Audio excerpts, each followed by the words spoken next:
नमस्कार दोस्त, स्वागत है मेरे YouTube चैनल BMS वाले भैया पर। तो अपन आज अष्टांग हृदय का सूत्र स्थान, अष्टांग हृदय का कौन सा स्थान, सूत्र स्थान शुरू करने जा रहे हैं। सूत्र स्थान। अब अष्टांग हृदय सूत्र स्थान में कितने चैप्टर है? टोटल 30 चैप्टर है। ठीक है। एक अष्टांग संग्रह भी होती है, वो यूजी लेवल पर इतनी इंपॉर्टेंट नहीं है। पीजी बीजी में क्वेश्चन आते हैं जब आप पीजी की तैयारी व्यारी करते हो, तो मतलब कुछ चीज़ें इंपॉर्टेंट रहती है, वो पढ़नी रहती है। ठीक है। अष्टांग हृदय का जो पहला सूत्र स्थान का जो पहला चैप्टर है वो है आयुष्कामी अध्याय।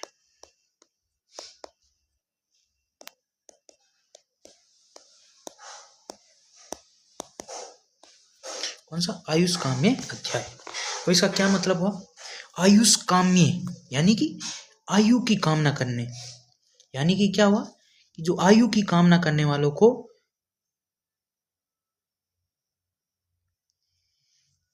आयुष्कामी, आयु या इसका पर्याय क्या होता है? वह भी बोलता है कि कामना करने के लिए इसमें जो सिद्धांत बताए हैं वो इसके बारे में अपन डिटेल से अध्ययन करेंगे। आयुष्कामी यानी कि आयु की कामना करने वाले। ठीक है।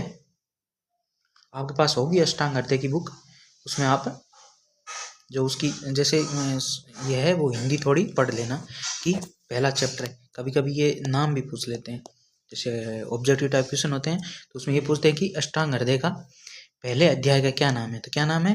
आयुष्काम्य अध्याय। फिर अपन आपको अष्टांग हृदय बुक में देख रखा होगा पहले मंगलाचरण। मंगलाचरण का श्लोक दे रखा होगा। मंगलाचरण का क्या मतलब होता है? यानी कि जैसे अपने कोई अच्छा कार्य करते हैं, कोई कुछ चीज़ लेते हैं, या जैसे अपनी नोटबुक हो गई, जैसे कोई नोटबुक में लिखना शुरू करते हैं तो उससे पहले अपन उस पर क्या लिखते हैं? जय श्री गणेशाय नमः, जय श्री राम। तो इसी तरह मंगलाचरण होता है किसी संहिता को पढ़ने से पहले का मंगलाचरण। वो अष्टांग का क्या है? अष्टांग हृदय का जो मंगलाचरण है वो क्या है? श्लोक है, पहला ही श्लोक है, आप देखना वहां बुक में।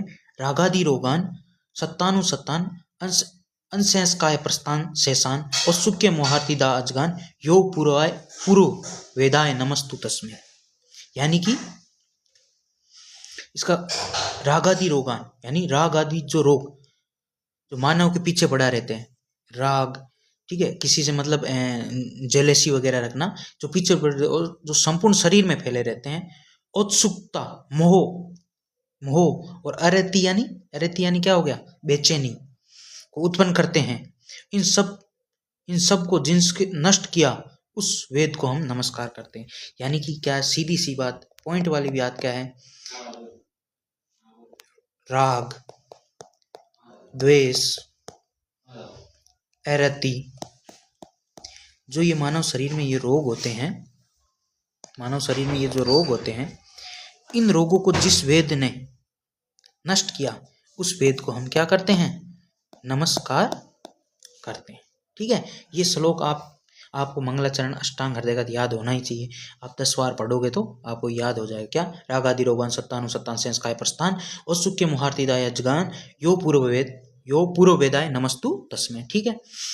तो आप उसकी श्लोक देख लेना कि इसमें जो देखो, पहले तभी आप फर्स्ट ईयर में श्लोक याद करने की कोशिश पूरी करो। आप पे इतना भी बर्डन भी नहीं है कि आपको कि भाई पीजी की भी तैयारी कर रहे हो और अभी क्लासे जाते हो तो वहाँ श्लोक ऐसे मतलब ऐसे जैसे नहीं पढ़ते अपन। हनुमान चालीसा हो गया, शिव चालीसा, उस तरह से बार बार पढ़ते रहो तो श्लोक अपने आप याद हो जाएंगे। और अभी श्लोक याद करोगे तो बहुत बेनिफिट देगा, नहीं तो फिर बाद में फाइनल में आओगे तो पछताओगे कि यार उस समय श्लोक पढ़ लेते तो अच्छा रहता, याद कर लेते। और श्लोक हो भी जाएंगे 10 बार पढ़ोगे तो। ठीक है।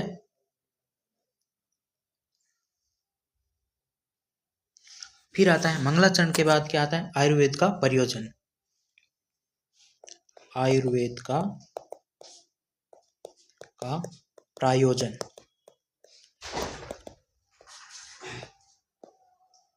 अब जैसे मैं AH लिखूं तो क्या लिखेंगे? इसका मतलब होगा अष्टांग हृदय। यानी अष्टांग हृदय के अनुसार जो अगला श्लोक है, अष्टांग हृदय के अनुसार जो आयुर्वेद का जो प्रयोजन है वो क्या है?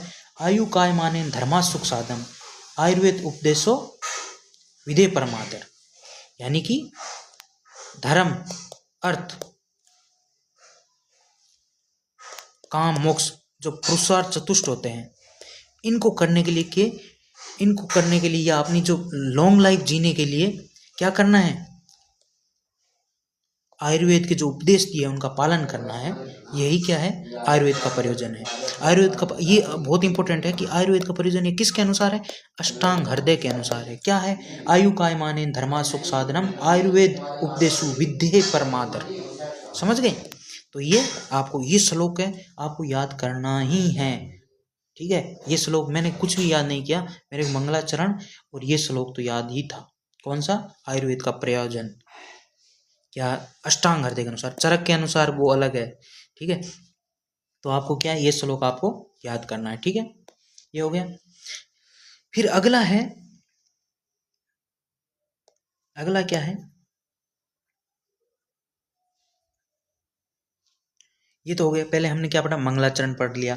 ठीक है, उसके बाद आयुर्वेद का प्रयोजन क्या है वो पढ़ लिया।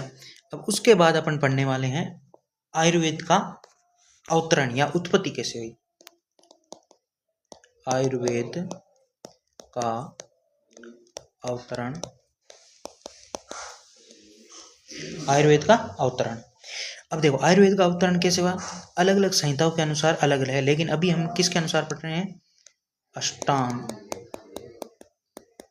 अष्टांग हृदय के अनुसार पढ़ रहे हैं। ठीक है, पहले इसमें क्या है, ब्रह्मा जी ने सुने, आयुर्वेद कहीं लिखा हुआ नहीं था, ब्रह्मा जी ने क्या स्मरण किया, ब्रह्मा जी ने क्या अपनी माइंड से स्मरण किया। उन्होंने किसको दिया, दक्ष प्रजापति, उन्होंने किसको दिया, दक्ष प्रजापति को। दक्ष प्रजापति ने किसको दिया, अश्विनो,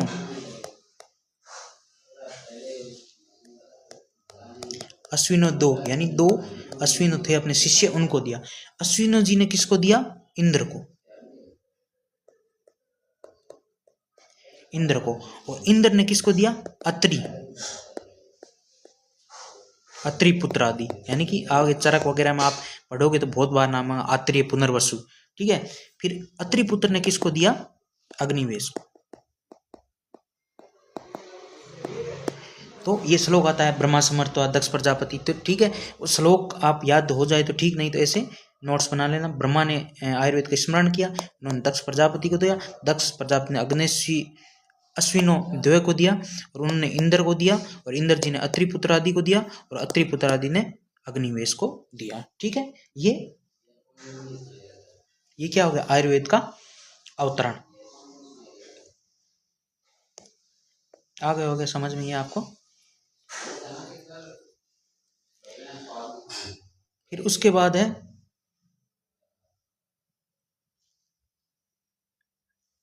ये हो गया। तो आज अपने क्या क्या पढ़ा, आज अपने पढ़ा पहले तो कि चैप्टर का नाम क्या है, यही इंपॉर्टेंट है, क्योंकि आप अभी शुरू में आए हो तो आपको लगेगा कि क्या पढ़ रहे हैं क्या नहीं पढ़ रहे हैं, थोड़ा बोरिंग टाइप लगेगी। तो पहले हमने चैप्टर का नाम पढ़ा कि चैप्टर का नाम क्या है। ठीक है,